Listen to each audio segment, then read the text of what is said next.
Leslie. So my partner and I were kind of rebellious. You were rebellious. We were, yes, we didn't do it exactly as you said. All Um, right. we did talk about some wow moments though in our lives recently, Yeah. and we just shared. Just we were just together. It was good. All right. Yeah. Okay. Okay. Sometimes it's good to be bad, as Maynard Moose says. We had these tapes we took with us once on vacation, Maynard Moose tales, something done up in Maine. I don't. They were cassettes, so I doubt that you can get them anymore. But anyway, that was one of the lessons that Maynard Moose would teach. Sometimes it's good to be bad. Sometimes it's good to not follow the instructions. All right. I have a confession. All right. Another I, confession. I didn't I didn't understand the assignment. My partner Okay. and I weren't quite sure what we were supposed to do. So we kind of did uh sharing wow moments, and sort of wow kind of became like amen, almost like kind of a indicator of sympathetic joy as we shared. Were you thinking that we what we were going to do was say wow over and over again for a time? Yes. Actually, Okay. yes. And some part of my brain went, A little "Oh, strange. that's weird. That's not going to do that." I did that for a little while, but I didn't really hang with it. Yeah. Okay. It's a little strange to say the word and then drop down into the feeling and to notice what it is that's wow.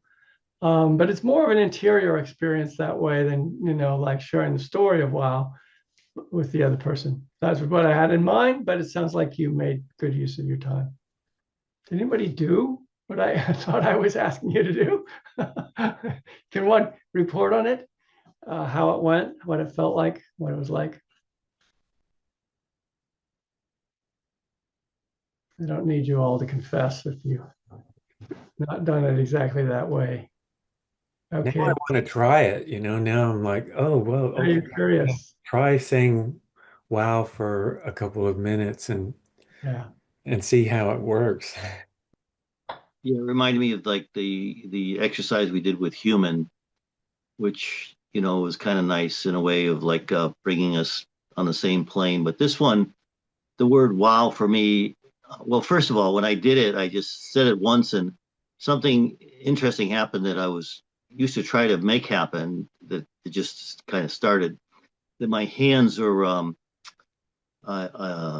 having some issues with my hands just from being Irish and old, and I put every kind of potion and lotion on there. So I was considering doing different things to help heal my hands, or at least stem the tide. And so when I had my hands clasped after saying "wow," I could feel my hands pulsing, and I felt like Mhm. that's something very positive because it was just like blood flowing to the areas that need it. And so that was nice. And then my partner did it, and we chatted a little bit about the word "wow" and the feeling that is generally for me is kind of positive. And when something wow happens, or that wow factor, and I the phrase for me immediately following a wow would be typically like, "Holy shit, how'd that happen?" So would come to mind of something extraordinary that would happen that you wouldn't be expecting, but you're like a pleasant surprise. Right, a surprise. Yeah, yeah. So Surprise is a wow. that's It's also, the things that you're surrounded with all the time are wow if you let them be. If you let them be. All right, Chad. Yeah, well, you and Eric were talking just a moment ago. Had a splinter in my finger since yesterday, and it started to get infected and sore all day today. And I noticed it throughout the day. I was writing with a pen or typing, or all throughout the day, it was getting more and more sore. And while you and Eric were speaking, I decided it was time for it to go, and I gave it a good push, and it hurt like hell. And without even thinking about it, I said, wow. And At the pain, at the hurt. at the pain, at the intensity and Yeah, yeah. surprise of how much it hurt. Yeah. So that was interesting.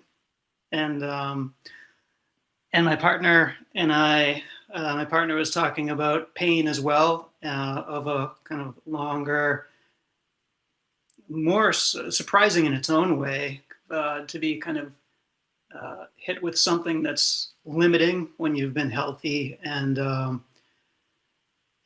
how that can kind of change your perspective in terms of the limitation freeing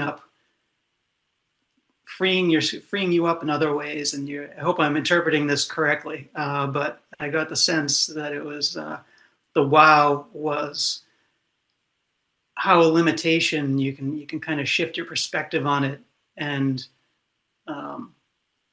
maybe you're not able to do some things you did before, but it opens up space for other things or other ways of being that you might not have noticed or appreciated without that happening. And I've been there. I've had some some illnesses that came on me upon me pretty quickly that then lasted for a few months and were pretty debilitating. And that sense of is definitely you hit a point within that where it's just you say wow.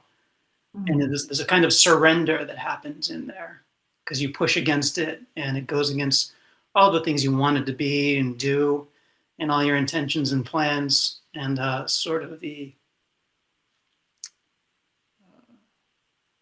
having to let go into something that's beyond your control. That can be a wow. So I can appreciate what my partner was saying, and I've experienced that as well. And in the splinter, yeah, It's an ego buster. sure.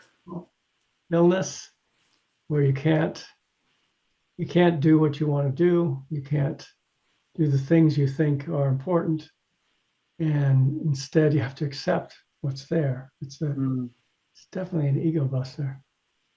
What you're saying, it made me think of this phrase that my wife learned in a workshop,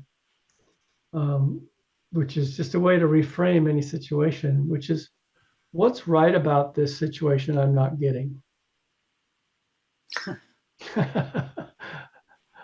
When you find yourself kind of hit by something that seems so adverse to what you wanted, and the tendency is to complain and to be miserable, and to ask, well, what's right about this that I'm not getting? Yeah. See what you see. There's some value to surrendering control. Thus, the next topic of our class is really about some of the things you're touching on here. Side of life that people often avoid, although it's here. It's absolutely here. Yeah, sometimes it's there regardless of whether you want it or not. And so what are you going to do with it? Yeah, what do you do with it?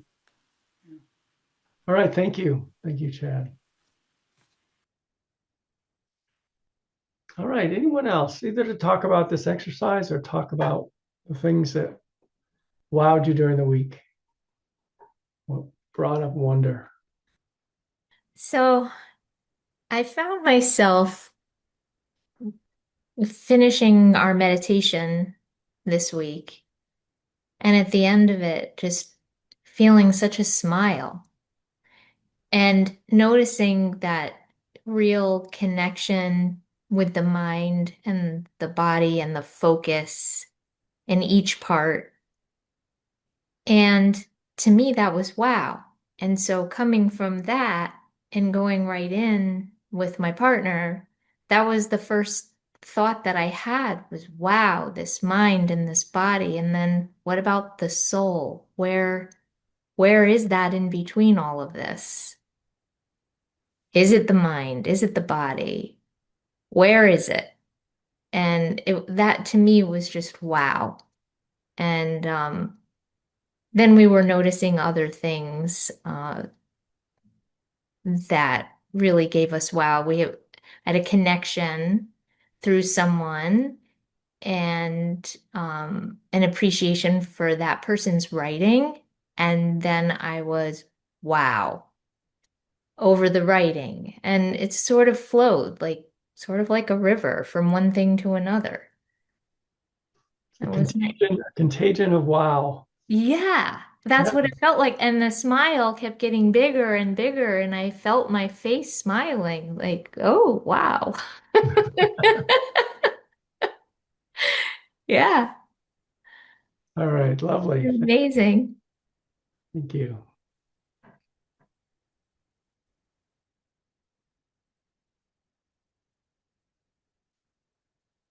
All right. Who else?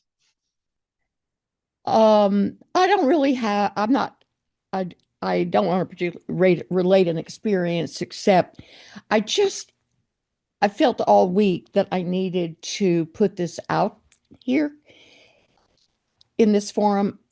Something that somebody on Facebook sent me, whom I know and admire.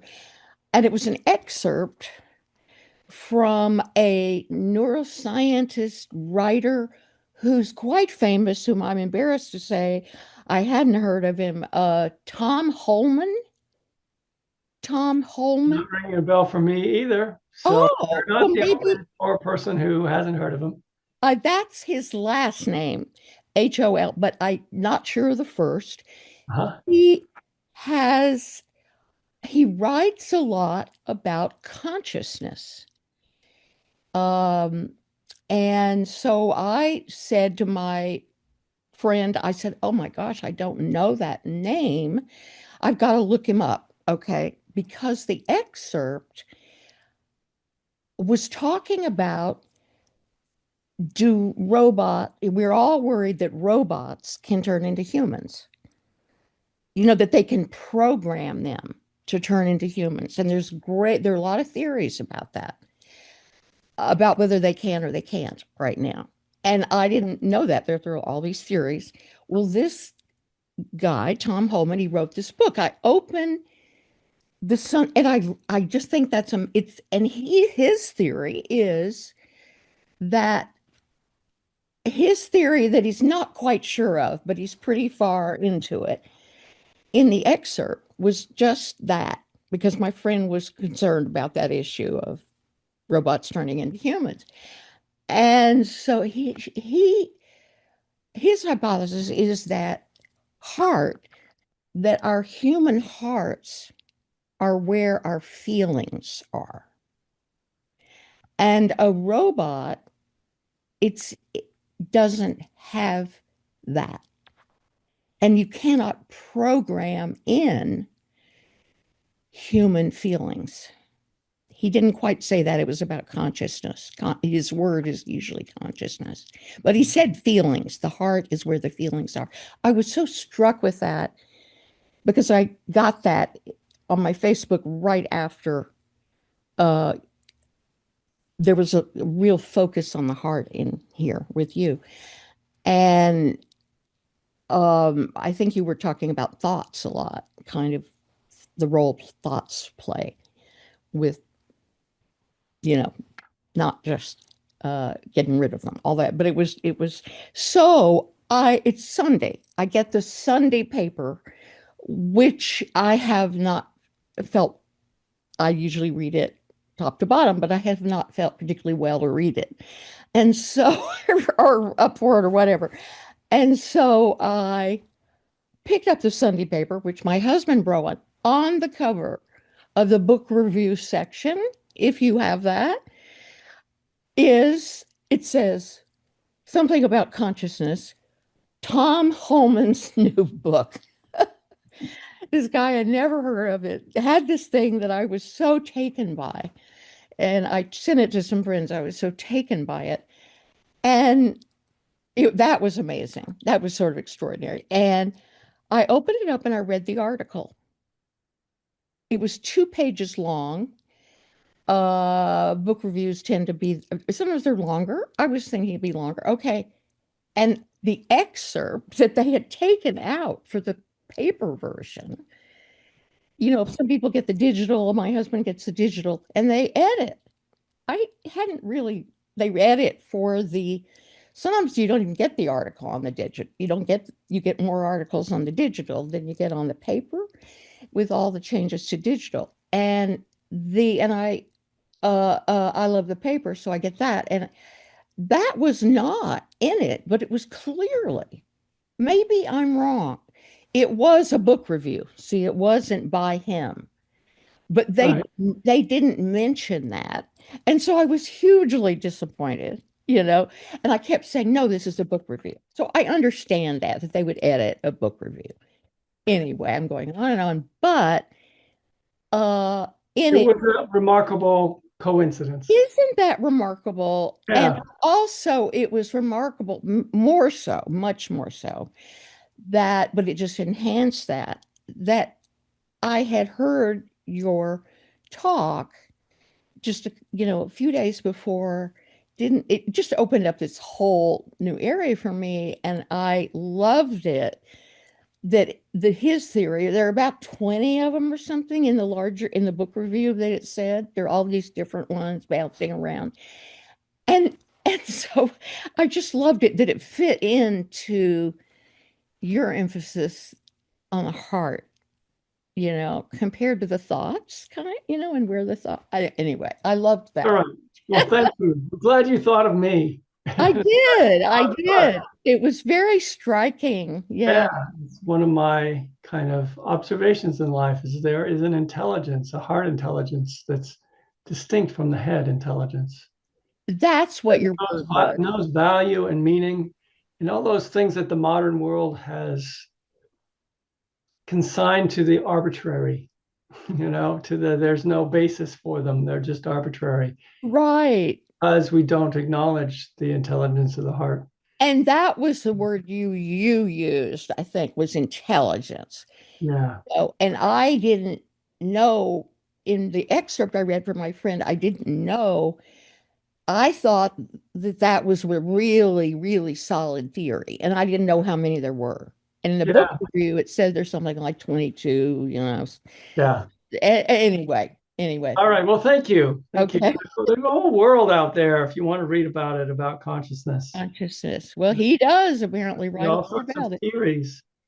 Yeah. And I come from the kind of the yogic stream of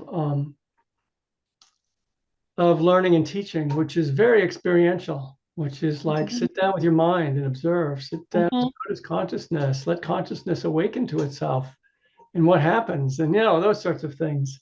So Yeah, and he's sometimes when I read yeah, people's theories, it's sort of like, well, you know, yeah. You're established there. Yeah. they're interesting. Thank Yeah. you. Okay. You're Thank you. welcome. Well, I think I have two things I might want to say. You can stop me at any time. So, first piece is during the exercise, something was brought up that it was, firstly, is it about something, the wow is something positive, but it doesn't necessarily be positive. No, doesn't have to be. Yeah, no. And um some of the things that we talked about were, obviously uh quite divergent. And one of the things I just wanted to share is and it seems a little bit incongruous and maybe something that's hard to wrap your mind around, but a diagnosis of cancer for me has been a wow, in that Mm, I have had the experience of connecting with so many new souls that I would not have ever met in my life if it weren't for that diagnosis. mm. And the love that I have received from some of these people and others that I would not have been witnessing in my life. So that's a Wow, really major wow. really, wow. All Yeah. that connection that came from some From just a diagnosis. Yeah. diagnosis, something people And perceive as real. I'm not saying this flip. It's quite earnest. Anyway, so Yeah. that's one No, piece. thank you for that dimension of wow. That's really worth hearing. Yeah. So thank you. Yeah, If I may, can I take a second dip in this? absolute. Take another dip. Yeah. So I've been, listening. I missed 1 week, but to your pieces, and the meditation piece for me, I have to say I'm missing something, and I don't know if I can fully explain it. But I've been taking. I'm looking in your bookshelf, and I see the book that you have there, and I am that, uh, Mm. and um, that's a different perspective. Yeah, you familiar with that? Yes. Yeah. Okay. And Yeah. um, I don't know. I'm a theosophist, as you probably realize by my email address, but um, it's kind of unique to theosophists, and they always say that meditation is not what you think, and obviously the double play on that, but uh, looking at it to try to get to that from the internal piece of the teachings in I am that um, is letting go of thought. It's letting go of the I know. Yes.